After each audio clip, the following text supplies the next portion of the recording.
আসসালামু আলাইকুম। যারা ফ্রিল্যান্সিং আসতে যাচ্ছেন তাদের জন্য এই ভিডিওটি। সো আশা করি ভিডিওটি কাজে লাগবে। তো দেখেন, আপনি ফ্রিল্যান্সিং আসতে যাচ্ছেন কিন্তু আপনার কাছে তেমন পরিমাণ হাতে টাকা পয়সা নাই এবং আপনি চিন্তা করছেন যে ভাই আমি ফ্রিল্যান্সিংয়ে যাব এবং রাতারাতি অনেক টাকা আয় করে ফেলবো। টোটালি রং। আপনি যদি ফ্রিল্যান্সিং সেক্টরে আসতে চান তাহলে অবশ্যই আপনাকে হাতে অন্তত কিছু টাকা রাখতে হবে।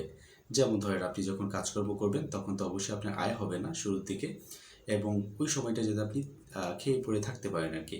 এরপরে যেটা চিন্তা যে ভাই আমাকে এখানে লেগে থাকতে হবে, আমার ইনকামটা এখান থেকে নিয়ে আসতে হবে, এমন পরিকল্পনা নিয়ে আপনার আসা উচিত। এরপরে আপনি চিন্তা করতে পারেন যে ভাই আপনার যদি পরিবার থাকে, আপনি একটা চাকরি করেন এবং পরিবার আছে। এখন যদি আপনি পরিবারকে একটা ভরণ পোষণ একটা দায়িত্ব অবশ্যই থাকে। তো এখন যদি আপনি চাকরিটা লিভ করেন এবং ফ্রিল্যান্সিংয়ে আসেন, এরপরে দেখবেন যে না এই দিকে পাচ্ছেন, না আপনার চাকরি আবার পুনরায় পাচ্ছেন। তো এমন কোনো কাজকর্ম করা যাবে না যেটা আপনার পরিবারের অবস্থা খারাপ হয়। আপনি ফ্রিল্যান্সিংয়ে মানে এটা একটা অনিশ্চয়তা। অনেকেই বলে যে মরুভূমিতে পানি খোঁজার মতো। আসলে ব্যাপারটা অতটাও কঠিন না, আবার অতটা সহজও না। কিছুটা রাইট এবং বলতে পারেন আর কি।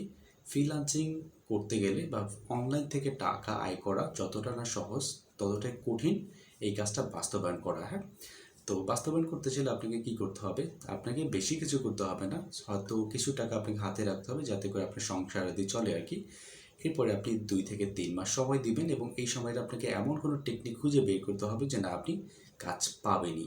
এরপরে আপনার সফলতা আসবে। তো এটাই হচ্ছে ছোট্ট একটা মেসেজ ছিল। দেখা হবে হয়তো কোনো ভিডিওতে, নেক্সট কোনো ভিডিওতে আর কি।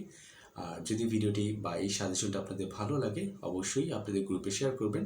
অনেকেই আছে যারা সব কিছু ছেড়ে দিয়ে শুধুমাত্র ল্যাপটপে পড়ে থাকে এবং চিন্তা করে যে না এখানে সব কিছু হয়ে যাবে রাতারাতি। একদমই না, এটা একটা সময় সাপেক্ষ ব্যাপার এবং লেন্দি প্রসেস আর কি। সো ইনশাল্লাহ ভালো থাকবেন, দেখা হবে। আল্লাহ হাফেজ।